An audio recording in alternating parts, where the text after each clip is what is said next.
2015 ශ්‍රී ලංකාව ප්‍රමුඛ ජාත්‍යන්තර ප්‍රජාව ඉදිරිපත් කරන ලද 30/1 එක්සත් ජාතීන්ගේ මානව අයිතීන් කවුන්සිලේ යෝජනාව මේ සංවාදය තුළදී විශේෂයෙන්ම රජයට අයිති නැති ඒ වගේම මේ ගැන කිසිම තේරුමක් නැති කියවුවක් නැති පිරිස් මේ මහා ජාති ද්‍රෝහී ක්‍රියාවක් හැටියටත් රට පාවා දුන් ක්‍රියාවක් හැටියටත්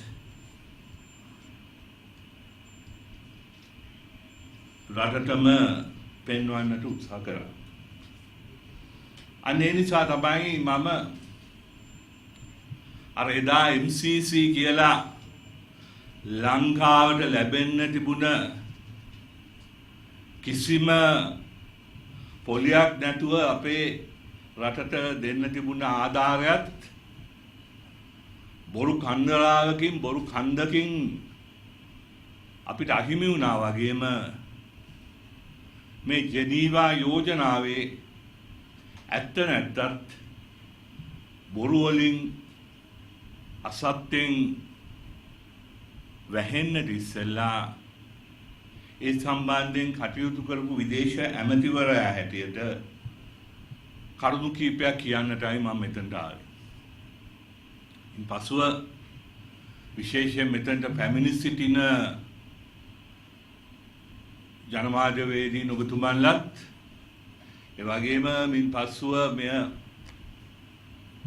ජනමාධ්‍ය ඔස්සේ රූපවාහිනිය ඔස්සේ සමාජ මාධ්‍ය ඔස්සේ බලන සියලු දෙනාගෙනුත් ඉල්ලා සිටින්නේ කරුණා කළා පැහැදිලිවම මම කියන හැම වචනයක්ම අහගෙන ඉඳලා ඊට පස්සේ මං හිතනවා තමුන්නාස්ලාට තේරුම් ගන්න පුළුවන් වෙයි ප්‍රමාද වෙලා හරි තේරුම් ගන්න පුළුවන් වෙයි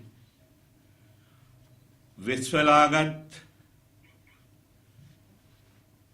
හොර දේශප්‍රේමීන් කවුද දේශප්‍රේමීන් හැටියට පෙනී සිටින මේ රට විනාශය කරගෙන යන දේශද්‍රෝහීන් කවුද මේ රටේ සැබෑ දේශප්‍රේමීන්ද කවුද කියන එක තමුන්නාන්සලාට මේ රටට තීන්දුව කරන්නට පුළුවන් වෙයි කියලා. ජෙනීවා කතාව. අත් වශයෙන්ම ජෙනීවා කතාව සම්බන්ධයෙන් තමුන්නාන්සලාට පොඩි ලියකියවිල්ලක් මං හිතන්නේ මෙතනින් පිට වෙන්න ඉස්සෙල්ලා හමු වෙවි. මම මේ කියන හැම දෙයක් ගැනම එය සනාථ කිරීමේ ලියකියවිලි තියෙනවා. ආකයිව්ස් වල තියෙනවා. අදත් තියෙනවා. මම ළඟත් සමහර තොරතුරු තියෙනවා. මේ ජෙනීවා කතාවේ මුල මොකද්ද? මේ ජෙනීවා කතාවේ මූලාරම්භය තමයි 2009 මීට අවුරුදු 11කට ඉස්සෙල්ලා මැයි මාසේ 26 වෙනිදා. මොකද 19 වෙනිදා මේ රටේ ත්‍රිවිධ හමුදාව විසින් අවුරුදු 29ක් තිස්සේ ඇදගෙන ගිය යුද්ධය පරාජයට පත් කළා. ඊට දවස් 7කට පස්සේ එක්සත් ජාතීන්ගේ සංවිධානයේ එවකට මහලේකම් බැන් කි මූන් ලංකාවට ආවා. ලංකාවට ආවා මොකද යුද්ධයේ අවසාන කාලය තුල ලංකාවට අපේ ත්‍රිවිධ හමුදාවට විවිධාකාරයේ චෝදනා එල්ල වුණා. අනේ නිසා තමයි බැන් කි මූන් එවකට ජනාධිපති මහින්ද රාජපක්ෂ මැතිතුමා හම්බ වෙලා 26 වෙනිදා ඒකාබද්ධ ප්‍රකාශයක් නිකුත් කරා. ඒකාබද්ධ ප්‍රකාශයක් කියන්නේ රාජතාන්ත්‍රිකයන් ඔෆිෂල් කමියුනිකේ රාජතාන්ත්‍රිකයන් දෙපළ ඉදිරිපත් කරන ඉතාමත්ම බරපතල ලියකියවිල්ලක්. ඒ ලියකියවිල්ල දෙපැත්තම එකඟ වුණා.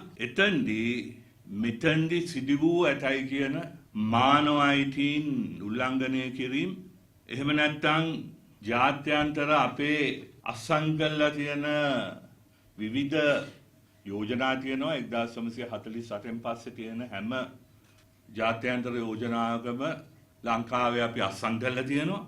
ඒවට අනුකූලව යුද්ධ කරාද එහෙම කියලා හොයන්න පරීක්ෂණයක් කරන්නට මහින්ද රාජපක්ෂ මේ ඒකාබද්ධ ප්‍රකාශය තුලින් අවසන් ඡේදයේදී තියෙනවා බාරගත්තා. The Secretary General underlining the importance of an accountability process for addressing violations of international humanitarian and human rights law, and the government stating that measures will be taken to address those grievances.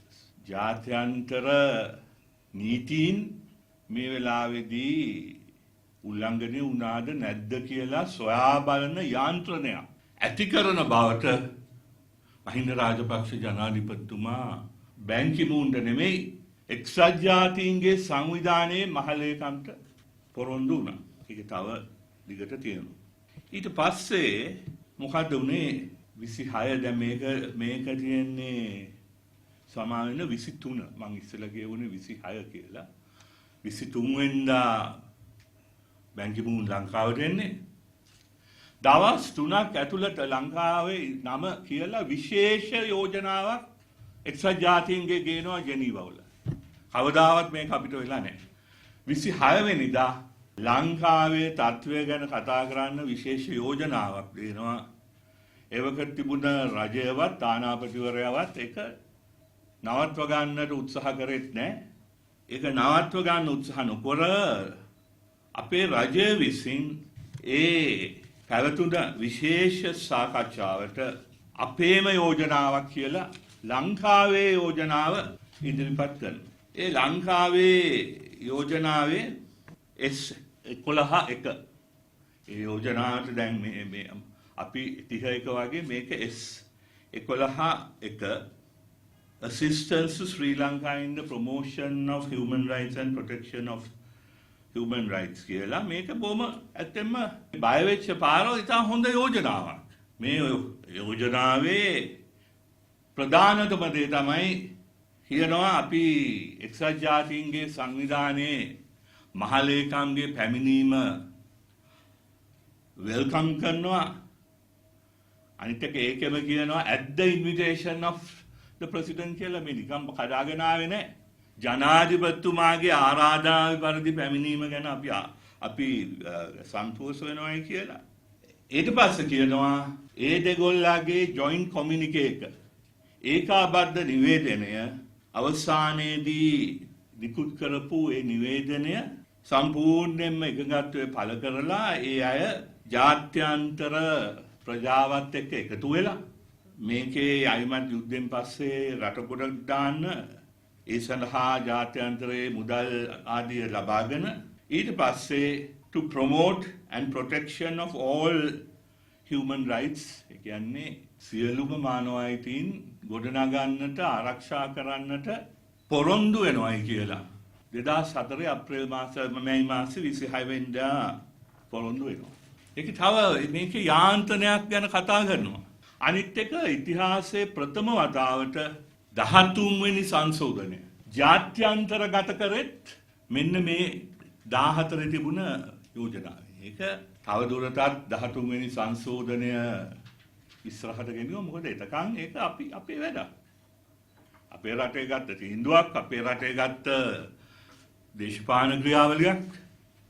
ඒකට අත් වශයෙන්ම ඉන්දියාවට යම් අයිතියක් තිබුණා කතා කරන්න. නමුත් අපි දෙගොල්ලා කතා කරගෙන ඒක කරත් ජාත්‍යන්තරයටම ගිහිල්ලා ලංකාවේ 13 වෙනි සංශෝධනය එක්සත් ජාතීන්ගේ ක්‍රියාවලියක් බවට පත් කරේ 2014 දී මේ යෝජනාවලිය. හැබැයි ඉතින් අපි දන්නවා මේ අයගේ පොරොන්දු ගැන. අපි දන්නවා හැබැයි ලෝකෙ දැනගෙන හිටියේ නැහැ. හැබැයි ලෝකෙත් දැනගත්තා වැඩි කල් යන්න ඉස්සෙල්ලා. දැන් මේක 2009 ප්‍රේම කරේ 2010 ආව 2011 ආව මේ කියපු එකක්වත් වෙන්නේ නැහැ. එන්න තත්වය නරක වෙනවා. මේ රටේ තිබුණා මානව අයිතීන් තව තවත් විනාශ වෙනවා. මේ රටේ අධිකරණය තව තවත් එක පුද්ගලයෙක්ගේ අනසත යටතටපත් වෙනවා. ඊට පස්සේ 2012 ඉඳලා ආයිමත් එක්සත් ජාතීන්ගේ සංවිධානය විසින් රටවල් එකතු වෙලා ලංකාව වෙනුවෙන් යෝජනා දැම්මා. 2013 දැම්මා. ඊට පස්සේ මම මෙතනට එන්නම් 2014 තමයි මේ කට්ටිය හංගන ලොකුම රහස තමයි 2014 දී ලංකාව පොරොන්දු වෙච්ච දේ නොකරන නිසා අන්තිමට බලා ගන්න ඉන්න බැරුව එක්සත් ජාතීන්ගේ සංවිධානය මේ ඊයේ පෙරේද වගේම ඊටත් වඩා බරපතල එහෙම නැත්නම් ඒහා සමාන බරපතල ජාත්‍යන්තර පරීක්ෂණයක් ලංකාව ගැන කරන්න ලංකාව කැමති වුණත් නැති වුණත් එවැනි පරීක්ෂණයක් කරන්න තීන්දුව කරා. එම යෝජනාව වැඩි ඡන්ද විශාල ප්‍රමාණයකින් ජයග්‍රහණය කරා. මම පෙන්නන්නම් ඡන්ද දීපු ස්වරූපෙන්ම අපේ රටට වෙච්ච උනේ මොකක්ද කියලා. හරි. දැන් මේ තියෙන්නේ 2009 අර කියපු යෝජනාව අර බැංකි මූන් ආපු ගියපු ගමන්ම තිබුණ රෙසලූෂන් එක වෙලාවේ ලංකාවේ යෝජනාව. ඉතින් ලංකාවේ මේවා කිව්වා 13 මේ පළාත් සභා ක්‍රමයේ තවත් දිගට ගෙනියනවා, තවත් දියුණු කරනවා, මානව අයිතීන් ඔක්කොම තවත් ශක්තිමත් කරනවා කියලා පටන් ගත්තා. හැබැයි අර මම කියපු විදිහට එකක්වත් හරි ගියේ නෑ විතරක් නෙමෙයි. ඊට පස්සේ ආණ්ඩුවෙන් විවිධාකාරයේ කොමිෂන් පටන් ගත්තා ඒ වෙනුවට මේ නිකන් ජාත්‍යන්තරය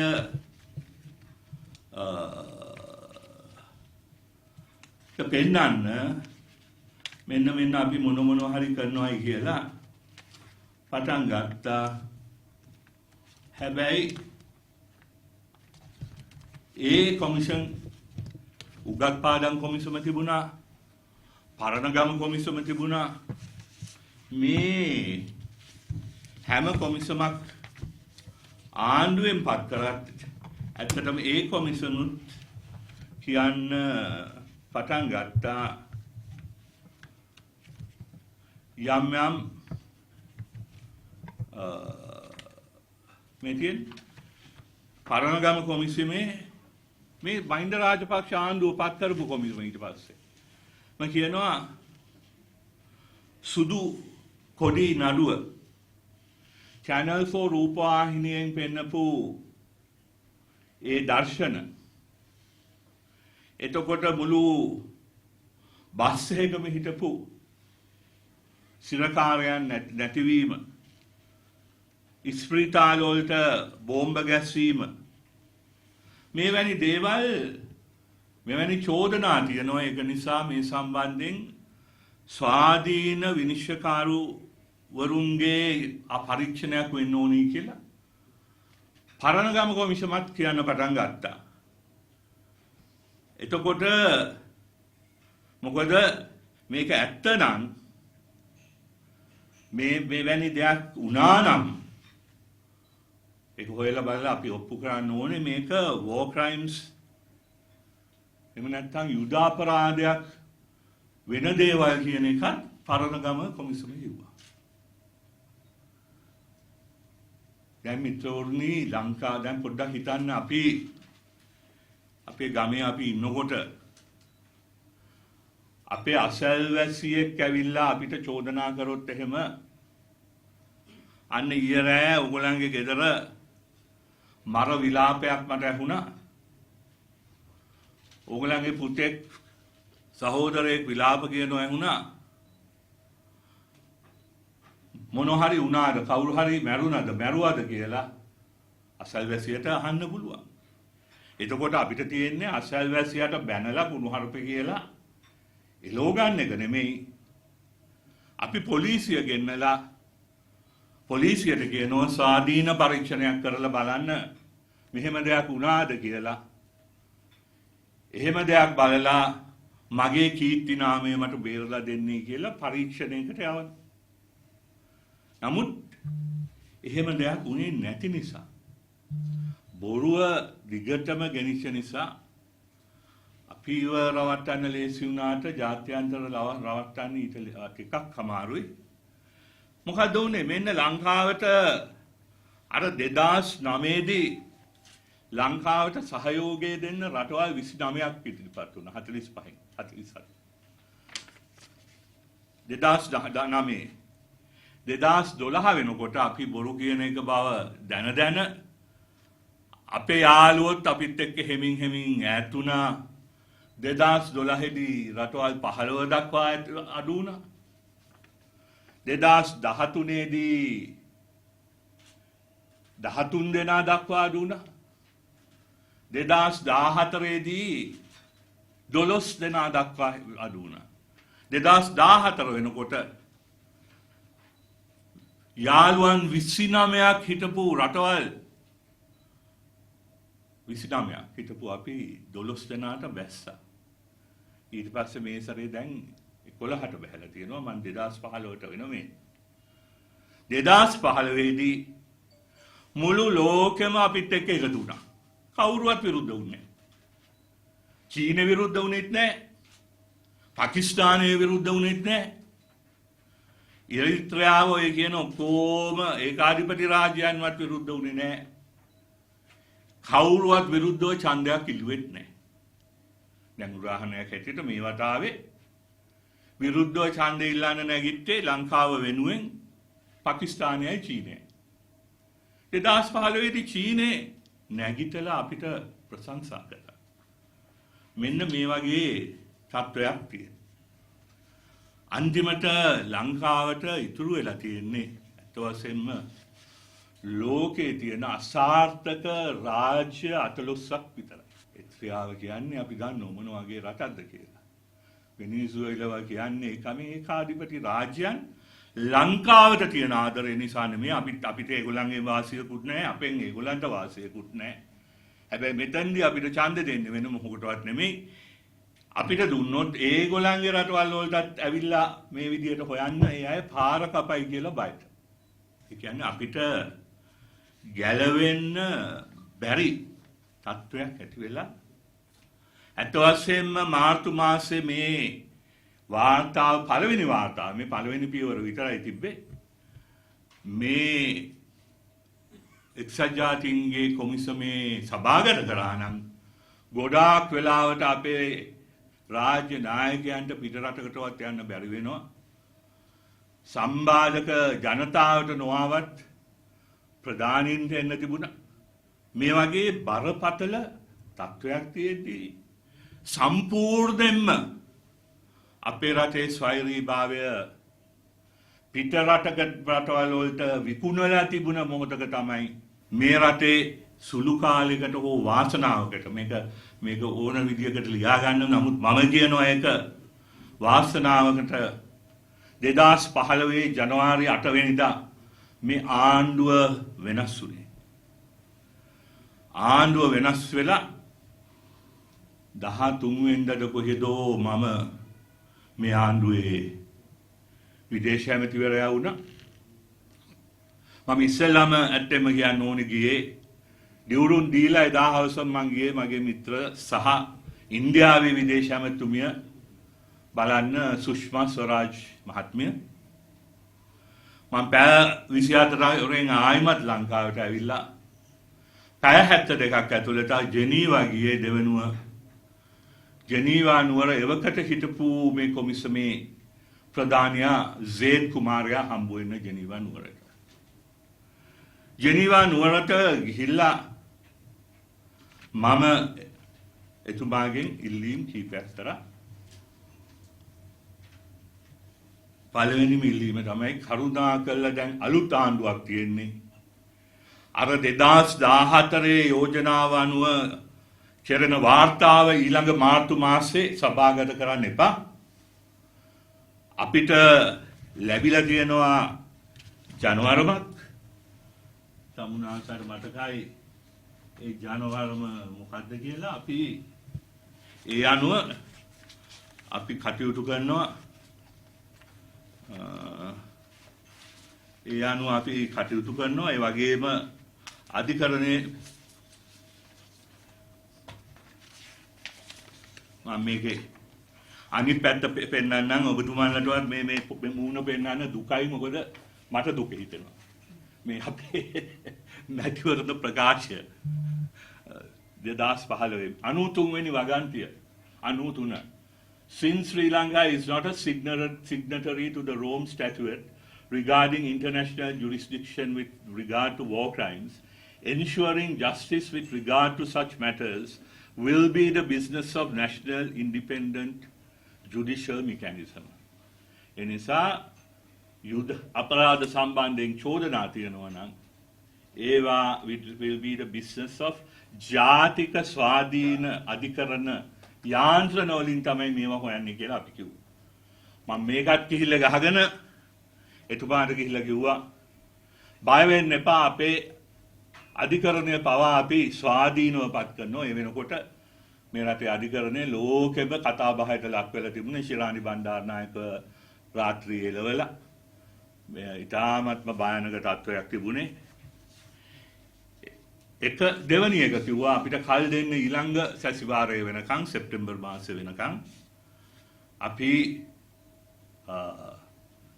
අපේම යෝජනාව අපි මේ පොරොන්දු වෙච්ච ස්වාධීන ජුඩිෂල් මෙකැනිසම් ඉදිරිපත් කරන්නේ කොහොමද කියන එක ඊළඟ සෙප්තැම්බර් මාසේ සැසිවාරය වෙනකොට අපි හදලා ගේන්නම් කියලා ඒ අයව කැමති කරගත්තා.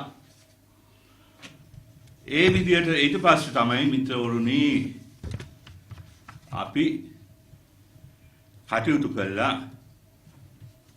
යනකොට අපිට තාම මතකයි ගිය ඡන්දෙදිත් මේ වගේ පරීක්ෂණයක් අපි නැතුව ලංකාව ගැන පරීක්ෂණයක් දැම්මම කරනවායි කියලා එවකට හිතු ජනාධිපතිතුමා කියන්නේ නැතුව තමුන්නාසලාට මතක ඇති හැම තැනම හොටු පෙර අඬාඬ දිව්වාම විදුලි පුටුවක් එනවා මා විදුලි පුටුවේ දාන්න හදනවායි කියලා. අපි දන්නවා ජාත්‍යන්තරේ විදුලි පුටි නෑ. ඔය ඇමරිකාවේ ප්‍රාන්ත කීපයක ඇරෙන්න. ඒ කිව්වේ මේ තිබුණ පරීක්ෂණයට හොඳටම බය වෙලා මේ රටේ ජනතාවට පරීක්ෂණය නිසා බය වුණයි කියන්නේ නැතුව වෙන කතාවක් කිව්වා. නමුත් මම කිව්වා විදියට අපි ඒක පරාජය කළා. ඊට පස්සේ අපි ලංකාවේ අපි මේ යෝජනාව හැදුවා. හැබැයි ඒ යෝජනාව හදන්න අපි අපේ මිත්‍රයන් වන ඇමරිකා එක්සත් ජනපදයේ එම එංගලන්තේ UK වගේ රටවලුත් එකතු කරගත්තා. මට තාම මතකයි ගිය සැප්තැම්බර් මාසේ 2015 මම නිව්යෝර්ක් නගරයේ හිටියේ අතිගරු ජනාධිපතිතුමා විදේශ ලේකම් ජනාධිපති ලේකම් ඔස්ටින් ප්‍රනාන්දු වගේ අයත් එක්ක මෙහි අපේ අගමැතිතුමා මේ සම්බන්ධයෙන් සැප්තැම්බර් මාසේ බාර දෙන්න තියෙන ඒ යෝජනාව සකස් කළා. සකස් කරලායින් පස්සේ එවකට හිටපු තානාපති ඇමරිකන් තානාපතිතුමත් ඩෝරිස් කියන බ්‍රිතාන්‍ය තානාපතිතුමත් අරලියගහ මන්දිරයට ගෙන්නගෙන අවසාන ඩ්‍රාෆ්ට් එක ඒගොල්ලනුත් මේක සම දායකත්වයේ පෙන්නනවායි කියලා එකතු කරගෙන හැදුවා. හදන හැම වෙලේම මට කෝල් කළා වචනයක් වෙනස් වුණත් ඇලපිල්ලක් වෙනස් වුණත් මම නිව්යෝර්ක් වල ජනාධිපතිතුමා එක්ක ඉන්නේ කෝල් කර කිව්වම මම ජනාධිපතිතුමාගේ කාමරයට ගිහිල්ලා පැයට පැය භාගයට ගිහිල්ලා මෙන්න මේ ජනාධිපතිතුමා මේක මෙහෙම පොඩි වෙනසක් වුණා මෙහෙම කොහොමද කියන්නේ කියලා. අවසානයේදී මම පැහැදිලිවම කියනවා පසු එසේ නොවේ කිව්වත් ජනාධිපති සිරිසේන 31 යෝජනාවේ හැම වචනයක්ම දැක්කා සහ අනුමත කරා මේ කාලේ. ඊට පස්සේ අපි සෙප්තැම්බර් මාසෙ වෙනකොට අපි ඊට පස්සේ සැසිවාරයට මේ යෝජනාව බාර දුන්නා. මම කියපු විදිහට ඒ යෝජනාවට කවුරුවත් විරුද්ධ වුණේ නැහැ. චීනේ, රුසියාව ඔය කියපු ඔක්කොම රටවල්.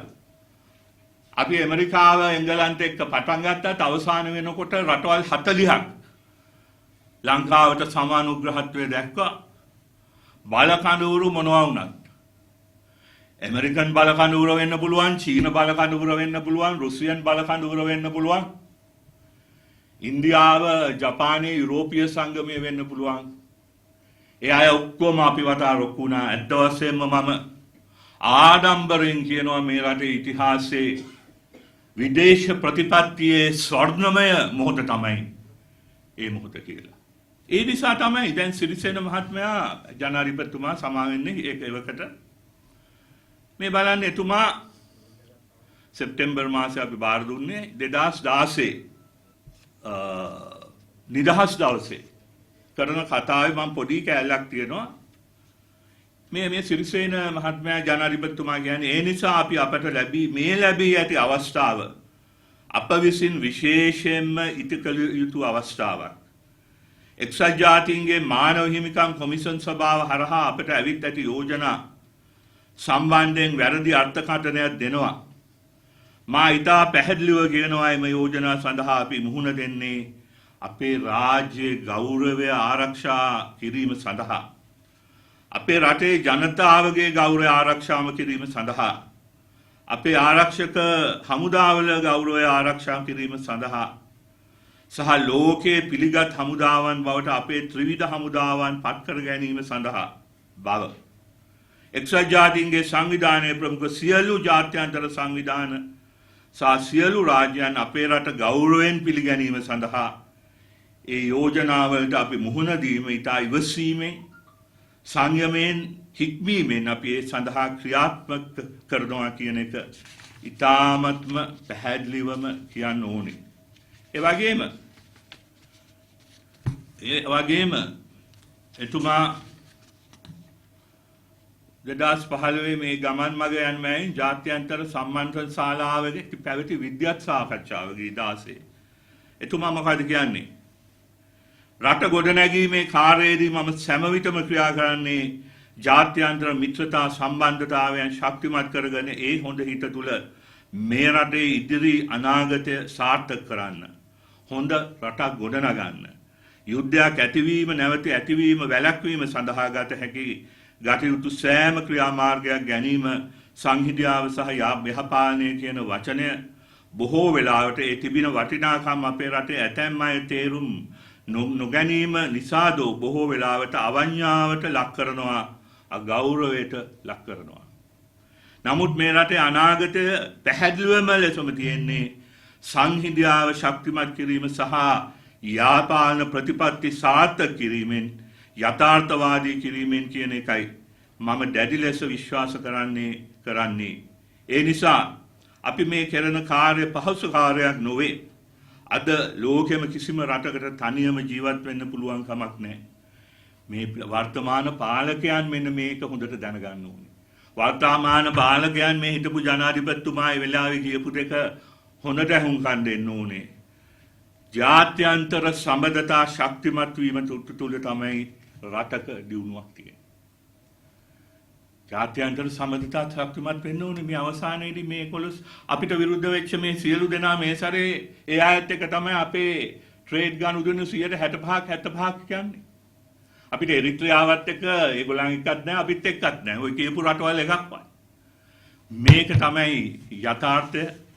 මේක තමයි අපි මේ වරන් මේ තව එක සැරයක් කියනවා ඒත් 25 වෙනිදා 2016 මාර්තු මේ රණවිරු සේවා අධිකාරියේ රැස්වීමකදී අරලියගහ මන්දිරයේ කියන පොඩි දෙයක් විතරක් ඒ ජනාධිපතිතුමා සිරිසේන ජනාධිපතිතුමා he stated that investigations are carried out on to a few major crimes that happened in the recent past and that we should not misinterpret the recent questioning of some suspicious members of the defense sector who were taken in for further inquiries. The president said that if we do not carry out investigations into these crimes, the international community would isolate us. ඇත්ත. මොකද යුද්ධයක් කියන එක ලේසි පහසු දෙයක් නෙමෙයි. ලෝකේ ඕනෑම රටක දියුණුම රටක වුණත් යුද්ධයක් කරනකොට විශේෂයෙන්ම LTT සංවිධානය වගේ ම්ලේච්ඡ ත්‍රස්තවාදීන් පිරිසක් එක්ක යුද්ධයක් කරනකොට ඒ ම්ලේච්ඡත්වයේ දැන් කතා කරනවා අපිට ද්‍රෝහීන් කියනවා මම මේ තමුන්ලාසාට මේ බෙදා අහම්බෙන් හම්බ වෙච්ච දෙයක් ගෙනාව පෙන්නන්න මේ මම සුදු නෙළුම් ව්‍යාපාරය ආරම්භ කරපු දවසේ ඉඳන්ම LTT සංවිධානයේ ඉලක්කය. මොකද සුදු නෙළුම් ව්‍යාපාරේනොත් අපි කතා කරේ අන්තවාදය පරාජය කරන්න ඕනේ කියලා. දෙමළ අන්තවාදය වෙන්න පුළුවන්, මුස්ලිම් අන්තවාදය වෙන්න පුළුවන්, සිංහල අන්තවාදය වෙන්න පුළුවන්.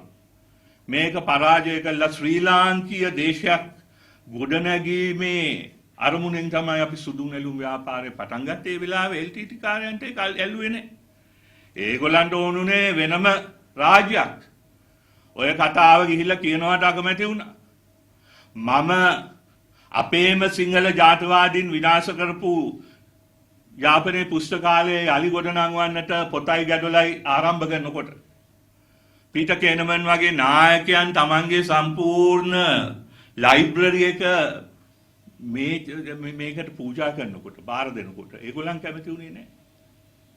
අනේ ඒ නිසා තමයි මේ ලංකා ඉතිහාසයේ මේ තියෙන්නේ ගැසට් නිවේදනය 2001 පැවතුන මහමැතිවරණයේදී අපි 2000 මහමැතිවරණයක් තියලා ඊට පස්සේ අපේ කට්ටිය කර UNPට ගියා.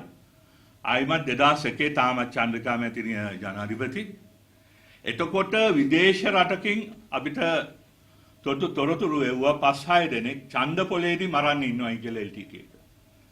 ඒ නිසා අපිට කිව්වා ඡන්ද පොලට යන්න එපා. විශේෂ ගැසට් නිවේදනයකින් ඒ අනුව චන්ද්‍රිකා බණ්ඩාරනායක කුමාරතුංග, රත්නශ්‍රී වික්‍රමනායක, ලක්ෂ්මන් කදිරගාම, මංගල සමරවීර, අනුර බණ්ඩාරනායක, අනුරුද්ධ රත්වත්තේ අපි 6 දෙනාටම කිව්වා එදා එළියට බහින්න එපා. මගේ ගෙදරට මාතර දිසාපතිතුමා ඇවිල්ලා මගේ ඡන්ද ගන්නම් කියලා. මේ තරම් අපි LTT ඉලක්ක බවට පත් වෙලා හිටියේ. ඊටත් වඩා තරහ වුණා මහින්ද රාජපක්ෂගේ විදේශ ඇමතිවරයා හැටියට 2006 මම බොහොම අමාරුවෙන් ඇමරිකා එක්සත් ජනපදයේ මගේ පෞද්ගලික තිබුණ මිත්‍රත්වත් එකතු කරගෙන එවකට හිටපු සහකාර ලේකම් නිකලස් බර්න්ස් මහත්තයාට කියලා මුළු යුරෝපයේම තහනම අපි ඇති කරගත්තා. යුරෝපයේ තහනම් කරේ 2006. කදිරගාම ඇමතුමා තමයි ඉස්සෙල්ලාම තහනම ගත්තේ ඇමරිකාවෙන් සහ එංගලන්තෙන්. ඊට පස්සේ ඉන්දියාවත් තහනම් කරා. නමුත් මේ අයගේ ඔක්කොම මුදල් ආවේ මේ යුරෝපේ. ෆ්‍රාන්සෙන්, ජර්මනියේ තමයි ස්විට්සර්ලන්තේ ඔය හැමතැනින්ම. බොහොම අමාරුවෙන් ඒ තහනම ගත්තේ. ඇත්තටම ඇමරිකාවටත් අපි ස්තුතිවන්ත වෙන්න ඕනේ ඒක ලබා ගැනීමට. ඉතින් අන්න ඒ නිසා තමයි ඔය අන්තවාදී දෙමළ කොටස් අපිත් එක්ක ඒ දවස්වල ඉඳන් තරහයි. නමුත් අපිට පුළුවන් වුණා ඒ කොටස් වලිනුත් කොටසක් මධ්‍යස්ථ තැනකට ගේන්න.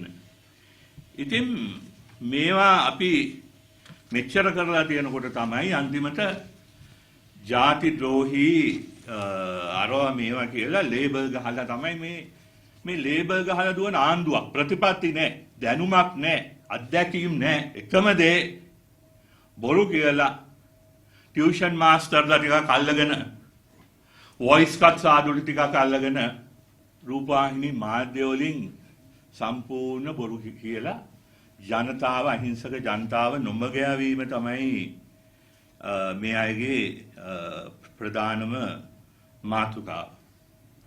කොහොම හරි 2015 දී මම කියපු විදිහට අපි සෙප්තැම්බර් මාසේ මේ යෝජනාව ඉදිරිපත් කළා. අතිවිශිෂ්ට කවුරුවත් විරුද්ධ නොවි අතිවිශිෂ්ට ජයග්‍රහණයක් ලබා ගත්තා විතරක් නෙමෙයි ඊට පස්සේ මේ ජයග්‍රහණයෙන් වාසී රටට විශාල ප්‍රමාණයක් ලැබුණා. මට එකපාරට ඔළුවට එන ප්‍රධානම තුන තමයි යලි වතාවක් GSP+ සහනය රැකී ආරක්ෂා ලක්ෂයකට වඩා අපිට අහිමි වුණා 2013 මේක අයින් කරනකොට. ඒක අපි ලබා ගත්තා ආයිමත් කර්මාන්ත ශාලා විවෘත කරගෙන අර ඉන්න තරුණ තරුණයන්ට රැකී ආරක්ෂා ගන්න පුළුවන් වුණා. අපි එනකොට යුරෝපීය සංගමය විසින් ලංකාවේ දීවර කර්මාන්තයට දීවරයන්ගේ තියෙන ටූනා මාළු යුරෝපයේ විකිණීමත් තහනම් කරලා තිබුණා. රෙඩ් කාඩ් එකක් දීලා තිබුණා. මම අපේ අගමැති මහින්ද සමාවෙන්න අගමැති රනිල් වික්‍රමසිංහ මහතාගේ මඟ පෙන්වීම යටතේ යුරෝපීය සංගමේ නායකයන් හමු වෙලා සාකච්ඡා කළා. එතුමත් සාකච්ඡා කළා. ඒ දීවරයන්ගේ තියෙන වරප්‍රසාද පවා අපි ඉතා ඉක්මනින් ලබා ගත්තා. ඒ විතරක් නෙමෙයි අපේ ඉන්න හමුදාව අපි හැම වෙලේම කිව්වා අපේ හමුදාවේ ඉන්නේ දක්ෂ හමුදාව. නිර්භීත හමුදාවක්. හැබැයි ඕන හමුදාවක වගේ එක්කෙනෙක් දෙන්නෙක් ඇති. අමාරු කාර්යෝ. ඒ අය ගැන අපි මේ පරීක්ෂණවලදී බලන්නම්. හැබැයි පොදුවේ ගත්තම අපි ලෝකේ ඉන්න හොඳ විද්‍යානුකූල හමුදාවක් කියලා. මට ඒ ගැන ඕන තරම් ලියකියවිලි තියෙනවා අපි ලියපු ඒවා. එතකොට එක්සත් ජාතීන්ගේ සංවිධානයේ මහා කොමසාරිස් එහෙම නැත්නම් ප්‍රධානියා සමන්ත පව හිටියේ. අපි මොකද ඒ සාමසාධක හමුදායෙන් එක්සත් ජාතීන්ගේ යටතේ අපි අන්තිමට ලංකාවේ හමුදාව ඒ සාමසාධක කණ්ඩායම වලට ඇතුළත් කරගන්න අපිට පුළුවන් වුණා. ඇත්ත වශයෙන්ම මේ අයට ඉතා හොඳ දීමනාදිය ලැබෙනවා. හමුදාවත් ඒ ගැන බොහොම සන්තෝෂ වුණා. මෙන්න ඊට පස්සේ අපේ අනිත් පැත්තෙන් හැම අතින්ම මේක මොකද තනියෙන් අපිට ලිඩක තනිවෙච්ච ගෙම්බ වෙන්න බෑ. අපේ අර මානසිකයේ ගොඩනගන්න නම් පුංචි ලිනක මහ ගෙම්බෙක් වෙලා ඉන්න පුළුවන්. පුංචි ලිනක වැටිලා ඒක ඇතුලේ ඉඳන් ක්‍රෝක් ගාලා කෑ ගැහුවට ඒකෙන් අපිටවත් ලිනටවත් ලිඳේ ජීවත් වෙන අනිත් ගෙම්බන්ටවත් වාසියක් නැහැ. අපි ලෝකයේත් එක්ක ගමන් කරනවා. එතකොට විතරමයි අපිට පුළුවන් වෙන්නේ මේ රට දියුණු කරන්න. අපි මම මේ අවසාන වශයෙන් ඊට පස්සේ ප්‍රශ්න වලට විද දෙන්න. මට මතකයි අපි පොඩි කාලේ මුඩුක්කු තියෙන ප්‍රදේශ වලට කියන්නේ මොකද්ද? කොරියාවේ කියලා. මම දන්නේ මේගොල්ලන් පොඩි කාලේ එහෙම කිව්වද කියලා. අපි පොඩි කාලේ නම් කොරියාවේ කියලා කියන්නේ මුඩුක්කු තියෙන පැති වලට ඒ දුප්පත්ම පැති වලට. අද මොකද්ද වෙලා තියෙන්නේ? අපේ මුඩුක්කු වල එහෙම නැත්නම් ගමේ ජීවත් වෙන අසරණ තරුණයන් කොරියාවට ගිහිල්ලා කුණු බාල්දියක් හරි අදින්න අද පොරි මේ ඉන්නවා භාෂාව ඉගෙන ගන්නවා ඒ ඔක්කොම කරනවා. මොකද 1948 දී අපි ජපානයට වඩා විතරයි අපි සෙකන්ඩ් උනේ. ඔය ඔක්කොම රටවල් පල්ලෙහා තිබුණේ බංග්ලාදේශයේ පල්ලෙහාම පල්ලෙහා. ඒක ආවෙත් 1973 ද කොයිද රටක් හැටියට.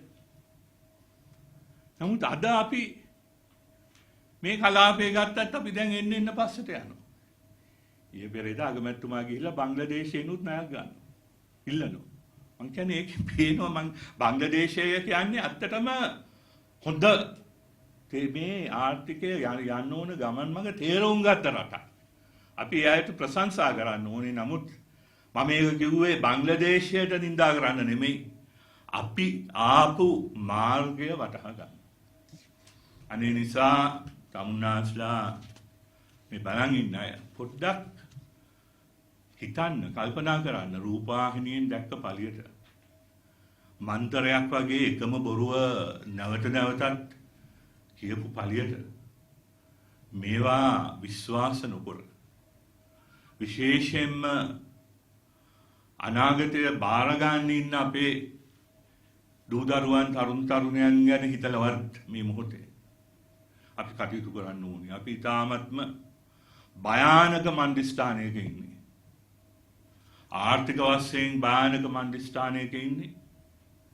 ජාත්‍යන්තර වශයෙන් සම්පූර්ණයෙන්ම යලිවතාවක් හුදකලා වෙලා තියෙන්නේ. අපේම මේ පුංචි ලස්සන රටේ භූමිය පවා අපිට අහිමි වෙමින් තියෙන්නේ. ගස්කොළන් සත්ව සීපාවන් පවා අපිට අහිමි වෙමින් තියෙන්නේ. අන්න එහෙමනම් අපි දැන්වත් මම ඒකයි කිව්වේ තීරණාත්මක මොහොතක් කියලා. අපි දැන්වත් කරුණා කළා කල්පනා කරන්න. හොඳට කල්පනා කරන්න ඇස් දෙක ඉදිරියේ තියෙන ඔය වෙන වෙන අදහස් පැත්තකට දාලා මම මුලින් කිව්වා වගේ සැබෑ දේශප්‍රේමියෙක් වෙනවද එහෙම නැත්නම් තමන්ගේ වාසියට සඳහා පමණක් දේශප්‍රේමීත්වය විකුණාගෙන කනවද කියන තීන්දුව ඔබ හැමදෙනාම ගන්නයි කියන ඉල්ලීම කරමින් තමුන්නාසාගේ ප්‍රශ්න වලට අපි විනාඩි 15ක් 20ක් විවෘත කරමු. ප්‍රශ්න අහලා ඔබ සම්පූර්ණ නිකන් දිගහැර ගන්න අමාරු. ඒ නිසා මම සමස්තයක් හැටියට ඔබතුමාගෙන් අහනවා වෝ ක්‍රයිම්ස් වෙලා අවසන්. අපි දන්නේ නැහැ. නෑ කවුරුවත් පොඩ්ඩක් ඉන්න. කවුරුවත් වෝ ක්‍රයිම්ස්ද ඒ ක්‍රයිම් එකේ ස්වභාවය මොකක්ද කියලා තීන්දුව කරන්න වෙන්නේ පරීක්ෂණයකින්නේ. මේ අයත් කියන්නේ alleged war crimes කියලා. තාමත් war crimes කියන්නේ නැහැ. ඒක නිසා අපි මෙතන දැන් මෙහෙම කියලා කියනවා. ඉතින් අපි අර මං කිව්වා වගේ අපේ ගෙදර මගේ මල්ලිට ගහලා මැරුවයි කියලා එහා ගෙදර මිනිස්සු කිව්වොත් මම පොලිසියට කියන්න ඕනේ අන්න ඇත්තට මැරුවද තැළුවද කියලා පොඩ්ඩක් පරීක්ෂණ වලින් තහවුරු කරන්න කියලා. ඔබතුමාගේ පැහැදිලිද වුණාද නැද්ද? දන්නේ නැහැ. ඒක හැබැයි ඉතිහාසයේ තියෙන ඔය සිද්ධිය ස්ථිරයි. මොකක් හරි එක්ක වුණා එක්ක නැහැ. හැබැයි රනිල් වික්‍රමසිංහ මහත්මයාගේ ප්‍රධානත්වයෙන් ආණ්ඩුවක් ආවහම ඒ වසර 5ක් තිබුණා පැහැදිලිව ඔය ඕන දෙයක් කරගන්න. හැබැයි ඒ කාලේ ඒක ඇදිලා ගියා 5ක්. ආපහු රාජපක්ෂලා ආණ්ඩුව ගන්නකොට ආපහු ඒගොල්ලන්ට දැන ඔන්න ලංකාවේ එකක් තිබුණා මෙහෙම එන්න කියලා. මේ දෙකට දෙවිලා මම ඒකද හරි you finish. හරිද? ඇදිලා ගියේ නැහැ. මොකද අර මං කිව්වා වගේ අපි මේකේ තියෙනවා වගේම ඉන්ඩිපෙන්ඩන්ට් ජස්ටිස් මෙකැනිසම් එකක් හදන්න 30 එකකින් යෝජනා කළා. අපි ස්ටෙප් බයි ස්ටෙප් පියවරෙන් පියවර ඒ මෙකැනිසම් එක හදන්න කටයුතු කරා. කරුණාකරලා අමතක කරන්න එපා. මමයි මේ බිල පාර්ලිමේන්තුවට ගෙනාවේ Office for Missing Persons ඒකේ පළවෙනි එක.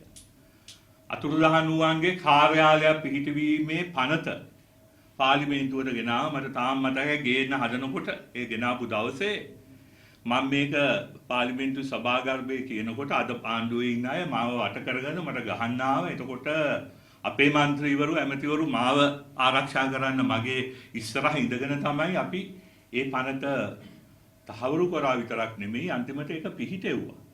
ඔක්කොම පිහිටවලා 2019 අන්තිම අයවැය මම සකස් කරනකොටත් ඔය OMP එකේ දැන්ට ලංකාවේ ඉන්න සියලු අතුරුදහන් වූවන්ගේ ඥාතින්ට ප්‍රධානියට දකුණේ විතරක් නෙමෙයි උතුරේ විතරක් නෙමෙයි දකුණේ සියලු දෙනාටම අර පරීක්ෂණ කළා අතුරුදහන් වෙච්ච ස්වභාවය ඒව ගැන හිතලා ඒවට වන්දි ගෙවනකම් හැම මාසෙම රුපියල් 6000ක් දෙන්න තීන්දුව කරා. ඒක ඊට පස්සේ reparations unit හානි පූර්ණය අන්න හරි. හානි පූර්ණය සඳහා ඒ පනත පාස් කරා. ඒ පනත් දෙකක්ම ඊට පස්සේ සත්‍ය කොමිසම සඳහා කැබිනට් පත්‍රිකාව අපි හදලා කැබිනට් එකට ගෙනිච්ච. නමුත් ඒ වෙනකොට සිරිසේන ජනාධිපතිතුමා මේක බලන්න ඕනේ කිය කල් ගියා මිසක් ඒක පාස් වුණේ නැහැ. ඉතින් මම මේ කියන්නේ අපි මේ අවුරුදු 4දී මහා ලොකු යුද්ධයක් ප්‍රශ්න තියාගෙන ඔය ක්‍රමානුකූලව කරා පුළුවන් තරමක් කරා. හොඳයි කොහොම හරි අපි බලාගෙන යනකොට මේ සිද්ධි කරෙහි අරන්තලාවේ වික්ෂු ඝාතනය නුවර දළදා සිද්ධිය දළදා මාලිගාවේ සිද්ධිය පිටකොටුව දෙහිවල මේ වගේ විශාල ජන ඝාතන සිදු වුණානේ මේ ප්‍රශ්නය නිසා ඔය වසරතුදී ඒ කිසිම කෙනෙක් ඒ නිරායුධ මිනිසුන් අහිංසක මිනිසුන් තමයි ඒවට බිලි වුණේ මේ සිද්ධිය නිසා. නමුත් ඒ කිසිම දෙයක් පිළිබඳව ඒ හිමිකම් පිළිබඳව කතන්දර ඒ වගේ නෑ කොහෙවත් නෑ ඒවා 89 සිද්ධිය දකුණේ පිරිසක් ආණ්ඩුවත් එක්ක ගැටුණාම ඇති වුණු සිද්ධිය ඔබතුමා දන්නවනේ කොහොමද ඒ අයට ඒක නැති කරලා දාන්න කරපු දේ බෙල්ල නැතුව වැටවල් වල ගහලා පාරේ හැමතැනම පුච්චලා තිබ්බ හැටි කො මේව ගැනත් නෑ ඇයි මේ සිද්ධියක් විතරම අරගෙන මේ තරම් මේ ඇදලා අපිට පහර දෙන්නේ දැන් අපිට පහර දුන්නේ නෑ ඇත්තටම අර මං කියපු OISL report එකේ අන්තිමට ඒක නිලවස්සෙන් සභාගත නොකරත් අර 2014 එකේ ඒකේ වෙනම කෑල්ලක් තියෙනවා LTT බොහොම හොඳ 2014 කරපු එක ප්‍රශ්නයක් තියෙනවා LTT ප්‍රධාන ඝාතකයන් සියල්ලම වගේ අද ජීවිතුන් අතරේ නැහැ. දෙවැනි එක තමයි මේ වාර්තාවේ පවා කියන ප්‍රධානම දෙන්නෙක් අද මේ රජයේ ඉහළ තනතුරු දරන අය. ඉතින් ඔය වගේ ප්‍රශ්න තියෙන්න පුළුවන් ඇත්ත. මේක අනිත් එක reconciliation and කොලොම්බියා වගේ රටවල් වල අවුරුදු 10ක් 15ක් යන දේවල්. නමුත් අපි අවුරුදු 4න් මහා අභියෝග ඉදිරියේ යම් දේවල් කරන්න බැලුවා. නමුත් ඒ බලපු නිසා තමයි අපි ද්‍රෝහීන් කියලා ලේබල් ගැහුවේ. හැබැයි දැන්වත් කවුද ද්‍රෝහීන් කියන එක ජනතාව තීන්දුව කරන්න ඕනේ. ඔබතුමාගෙන් අවසාන වශයෙන් මේ ප්‍රශ්නේ අහන්නේ. දැන් ඔබතුමා පිළිගන්නවද වසර 30ක් මේ වගේ විශාල ඝාතන අපරාධ අපේ ජාතීන් සියලුම ජාතීන් අතර වෙලා මේක ඉවරුණාට පස්සේ 2009 අපිට ලොකු සහනයක් නේ. පවුලේ අය තාත්තා වෙනම අම්මා වෙනම බස්වල ගියේ. දරු බවුල රැක ගන්න කියලා. ඒ වගේ අපරාධකින් බේරුණ අපි ඔය යුද්ධයේ ඔය අවසාන ප්‍රතිඵලය නිසා තමයි අපි ඒට හිත සැහැල්ලු කරගත්තේ. ඔබතුමාට හිතුනේ නැද්ද මේ ඇත්තේ කොයිතරම් සුවදක් තිබුණේ කියලා මේ පිළිබඳව සාධාරණව බලලා මේ ප්‍රශ්නේ විසඳන්න උදව් කරන්න අපේ රටට කියලා. මේ උදව් කරන්න තමයි මේ අපි මේ උදව් කිරීමට තමයි මේ අපි ඒ තියෙන 2014 තිබුණ ජාත්‍යන්තර පරීක්ෂණය අපේ අතට ගත්තා එකක්. අනිත් එක 2009 ඒ යුද්ධ වෙලාවේ මන් තරම් සන්තෝෂ වෙන්නේ නැති ඇති මොකද මමත් හිටියේ මම පෙන්නුවේ අපි හැංගි ඡන්දේ දාන්නත් උනේ. අත් වශයෙන්ම LTT සංවිධානයේ පරාජය වෙච්ච එකගේ නෙමෙයි මෙතන ප්‍රශ්නේ. ඒ වෙලාවෙත් මම කිව්වා මගේ කතා බලන්න මෙතෙන්දි හරි දැන් ඒක ඉවරයි. අර කිව්ව විදිහට ඉතාමත්ම භයානක ත්‍රස්තවාදයක් අර මේ රටේ තිබුණා කෝච්චි පිපුරුවා සෙන්ට්‍රල් හැබැයි ඒ පැත්තේ දෙමළ ජනතාවටත් ඒ වගේම ප්‍රශ්න තිබුණා. දෙමළ ජනතාවටත් ඇත්තරම පොඩි සහනයක් ලැබුණා මොකද නැත්තම් ඒගොල්ලන්ගේ ළමයි බලහත්කාරයෙන් ඇදගෙන යනවා යුද්ධෙට. මේ වගේ තැනින් තැන බෝම්බ වැටෙනවා ඒ සියල්ල එක්ක මේ ආණ්ඩුවට තිබුණේ ඒකත් එක්ක මේ සිංහල බහුතරවාදී මානසිකත්වයක් හදාගන්න හදන්නේ නැතුව මමයි රජා කියලා මහවංශයේ සීන් එකක් කරගන්නේ නැතුව ඒ වෙලාවේ දැන් හරි මේක වුණා. දැන් සිංහල දෙමළ මුස්ලිම් ජනතාව හැටියට අපි ඔක්කොම එකතු වෙලා රට හදමුයි කියලා කියන්න පටන් ගත්තා.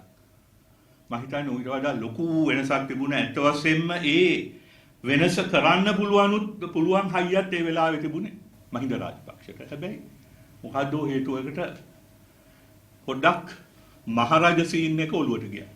මේ පොඩ්ඩක් ඉන්න තව ඉන්නවද? තව නැත්තම් අතන කොනේ දෙන්නෙක් විතරයි.